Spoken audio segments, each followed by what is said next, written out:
George Bernard Shaw. The Serenade. I celebrated my 40th birthday by one of the amateur theatrical performances for which my house at Beckenham is famous. The piece, written, as usual, by myself, was a fairy play in 3 acts, and the plot turned upon the possession of a magic horn by the hero, a young Persian prince. My works are so well known that it is unnecessary to describe the action minutely. I need only remind the reader that an important feature in the 2nd act is the interruption of a festival by the sound of the horn, blown by the prince, in the heart of a lodestone mountain, in which he has been entombed by a malignant fairy. I had engaged a cornist from the band of my regiment to blow the horn, and it was arranged that he should place himself not upon the stage, but downstairs in the hall, so that the required effect of extreme distance should be produced. The entertainment began pleasantly. Some natural disappointment was felt when it became known that I was not to act. But my guests excused me with perfect good humor when I pleaded my double duty as host and stage manager. The best seat in the auditorium was occupied by the beautiful Linda Fitz-Nightingale. The next chair, which I had intended for myself, had been taken, rather coolly, by poor Carlister of the 12th, a young man of amiable disposition and of some musical talent, which enables him to make the most of a somewhat effeminate baritone voice, which he is weak enough to put forward as a tenor. As Linda's taste for music approached fanaticism, poor Carlister's single accomplishment gave him, in her eyes, an advantage over men of more solid parts and mature age. I resolved to interrupt their conversation as soon as I was at leisure. It was some time before this occurred, for I make it a rule to see for myself that everything needed at the performances in my house is at hand in its proper place. At last, Miss Waterloo, who enacted the heroine, complained that my anxiety made her nervous and begged me to go to the front and rest myself. I complied willingly and hastened to the side of Linda. As I approached, poor Carlister rose, saying, "I am going to take a peep behind, that is, if non-performers may be admitted." "Oh, certainly," I said, glad to be rid of him. "But pray, do not meddle with anything, the slightest hitch—" "All right," he said, interrupting me. "I know how fidgety you are. I will keep my hands in my pockets all the time." "You should not allow him to be disrespectful to you, Colonel Green," said Linda when he was gone. "And I feel sure he will do no end of mischief behind the scenes." "Boys will be boys," I replied. "For Carlister's manner is just the same to General Johnston, who is quite an old man. How are your musical studies progressing?" "I am full of Schubert just now. Oh, Colonel Green, do you know Schubert's Serenade?" "Ah, a charming thing. It is something like this, I think." Dee-la-dee-dum, dee-dee-la-dee-dum, dee-dum, dee-dee-la-dee-day. Yes, it's a little like that.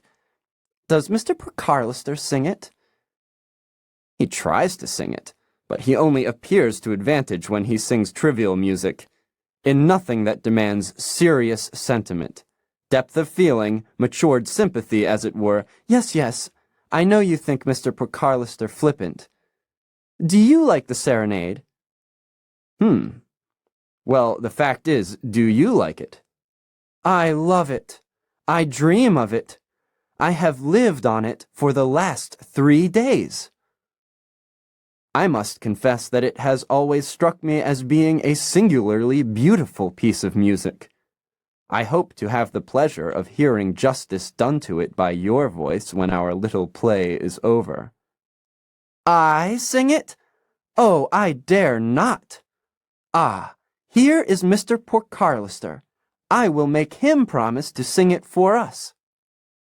Green, said Porcarlister with ill-bred jocosity, I don't wish to disturb you groundlessly, but the fellow who is to play the magic horn hasn't turned up. Good heavens, I exclaimed. I ordered him for 7:30 sharp. If he fails, the play will be spoilt. I excused myself briefly to Linda and hurried to the hall. The horn was there on the table. Porcarlister had resorted to an infamous trick to get rid of me. I was about to return and demand an explanation when it occurred to me that, after all, the bandsman might have left his instrument there at the morning rehearsal and had perhaps not come. But a servant, whom I called, told me that the man had arrived with military punctuality at 7:30 and had, according to my orders, been shown into the supper room joining the hall and left there with a glass of wine and a sandwich. Porcarlister, then, had deceived me. As the servant returned to his duties, leaving me alone and angry in the hall, my attention was curiously arrested by the gleaming brass curves of the instrument on the table. Amid the inanimate objects around me, the horn seemed silent and motionless in a way apart, as though pregnant with dreadful sound. It were consciously biding its time for utterance. I stole to the table and cautiously touched one of the valves with my forefinger. After a moment, I ventured to press it down. It clicked. At a sound in the supper room, I started back guiltily. Then the prompter's bell tinkled. It was the sign for the cornist to prepare for his cue. I awaited the appearance of the bandsman with some shame, hoping that he would not discover that I had been childishly meddling with his instrument. But he did not come. My anxiety increased. I hurried into the supper room. There, at the head of the table, sat the soldier, fast asleep. Before him were 5 decanters, empty. I seized his shoulders and shook him violently. He grunted, made a drunken blow at me, and relapsed into insensibility. Swearing in my anger to have him shot for his mutiny, I rushed back to the hall. The bell rang again. This second bell was for the horn to sound. The stage was waiting. In that extremity, I saw but one way to save the piece from failure. I snatched up the instrument, put the smaller end into my mouth, and puffed vigorously through it. Waste of breath. Not a sound responded. I became faint with my exertions, and the polished brass slipped through my clammy hands. The bell again urgently broke the ruinous silence. Then I grasped the horn like a vice, inflated my lungs, jammed the mouthpiece against my lips, and set my teeth until it nearly cut me, and spat fiercely into it. The result was a titanic blast. My ears received a deafening shock. The lamp glasses whirred. The hats of my visitors rained from their pegs, and I pressed my bursting temples between my palms as the soldier reeled out, pale as though the last trumpet had roused him, and confronted the throng of amazed guests who appeared on the stairs. For the next 3 months, I studied the art of horn blowing under the direction of an adept. He worried me by his lower middle-class manners and his wearisome trick of repeating that the horn, as he called it, resembled the human voice more than any other instrument. But he was competent and conscientious, and I was persevering in spite of some remonstrances from the neighbors. At last I ventured to ask him whether he considered me sufficiently advanced to play a solo in private for a friend. "Well, Colonel," he said, "I tell you the truth. You haven't a horn lip for it. At least, not yet." "Then, you see, you blow so tremendous. If you'll believe me, sir, it don't need all the muscle you put into it. It spoils the tone. What was you thinking of playing for your friend?" "Something that you must teach me. Schubert's Serenade." He stared at me and shook his head. "It ain't written for the instrument, sir," he said. "You'll never play it." "The first time I play it through without a mistake, I will give you 5 guineas besides our regular terms." This overcame his doubts. I found the execution of the serenade, even after diligent practice, uncertain and very difficult, but I succeeded at last. "If I was you, Colonel," said my instructor as he pocketed the 5 guineas, "I'd keep that tune to myself, and play somewhat simpler for my friends. You can play it well enough here after half an hour's exercise, but when I'm not at your elbow, you'll find it won't come so steady." I made light of his hint, the prudence of which I now fully recognize, but at the time I was bent on a long-cherished project of serenading Linda. Her house, near the northern end of Park Lane, was favorably situated for the purpose, and I had already bribed a servant to admit me to the small pleasure ground that lay between the house and the roadway. Late in June, I learned that she intended to repose for an evening from the fatigues of society. This was my opportunity. At 9 o'clock, I placed my horn in a traveling bag and drove to the Marble Arch, where I alighted and walked to my destination. I was arrested by the voice of Carlister calling, "Hello, Colonel!" As I did not wish to be questioned, I thought it best to forestall him by asking whither he was bound. "I am going to see Linda," he replied. "She contrived to let me know last night that she would be alone all this evening. I don't mind telling you these things, Colonel. You are a man of honor, and you know how good she is. I adore her. If I could only be certain that it is myself and not merely my voice that she likes, I should be the happiest man in England." "I am quite sure that it cannot be your voice," I said. "Thank you," he exclaimed, grasping my hand.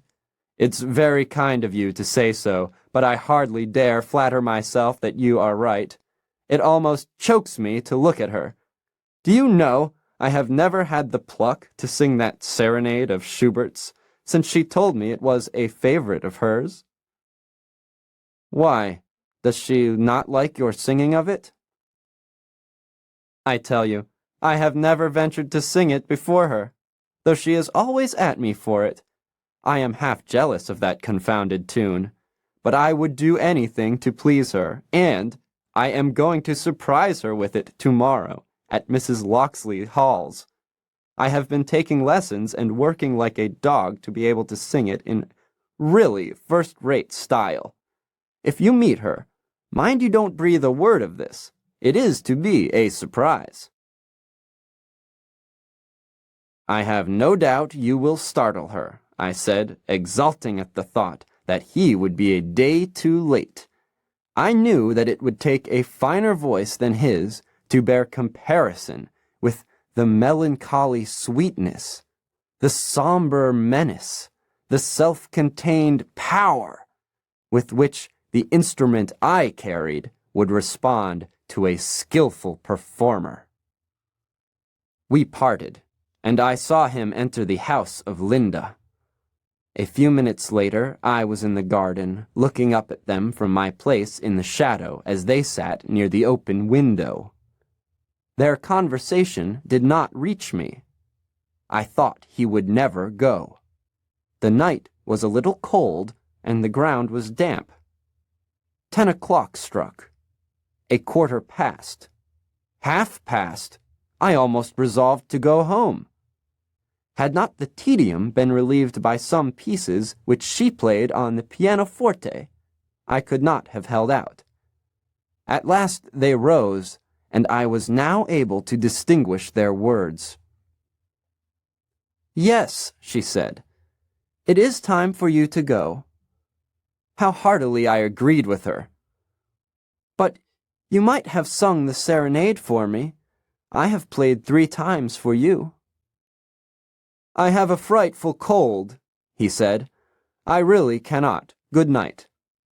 "What nonsense! You have not the least symptom of a cold. No matter. I will never ask you again. Good night, Mr. Portcarlister." "Do not be savage with me," he said.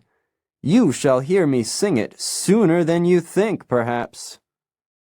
"Ah, you say that very significantly. Sooner than I think. If you are preparing a surprise for me, I will forgive you. I shall see you at Mrs. Locksley Hall's tomorrow, I hope." He assented and hurried away, fearful, I suppose, lest he should betray his plan. When he had gone, she came to the window and looked out at the stars. Gazing at her, I forgot my impatience. My teeth ceased to chatter. I took the horn from my traveling bag.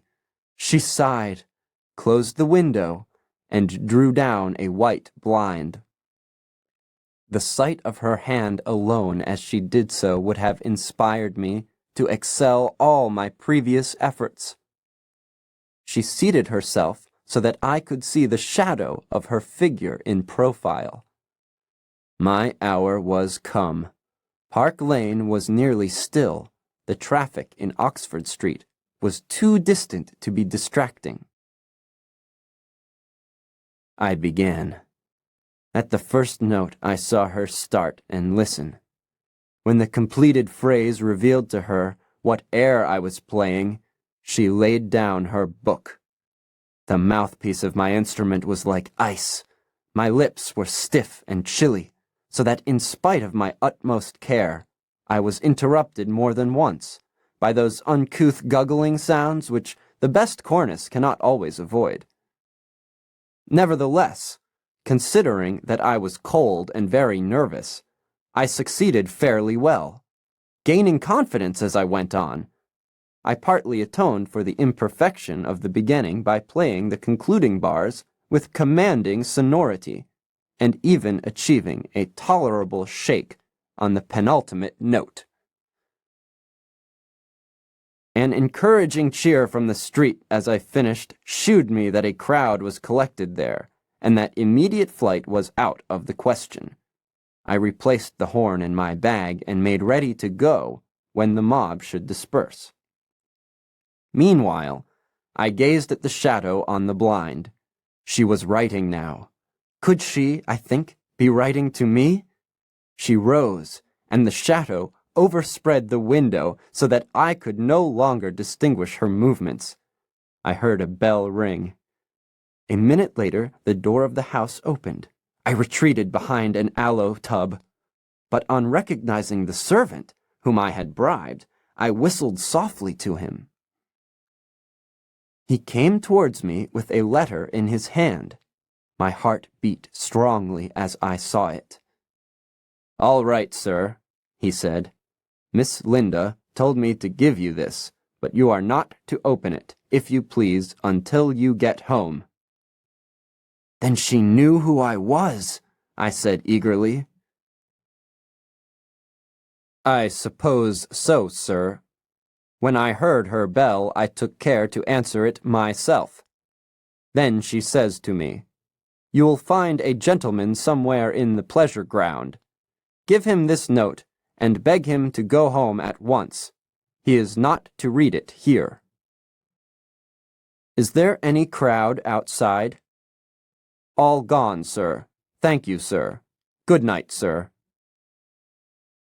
I ran all the way to Hamilton Place, where I got into a hansom.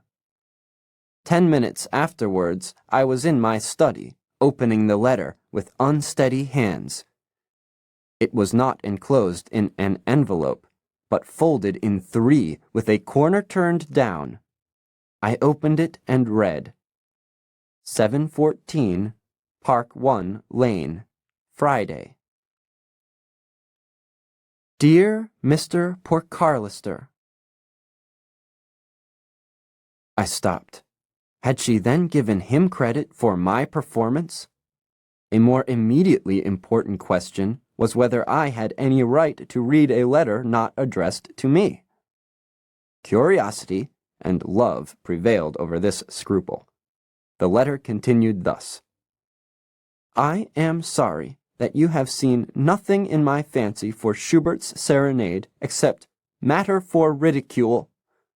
Perhaps it was an exaggerated fancy, but I would not have expressed it to you had I not believed you capable of understanding it.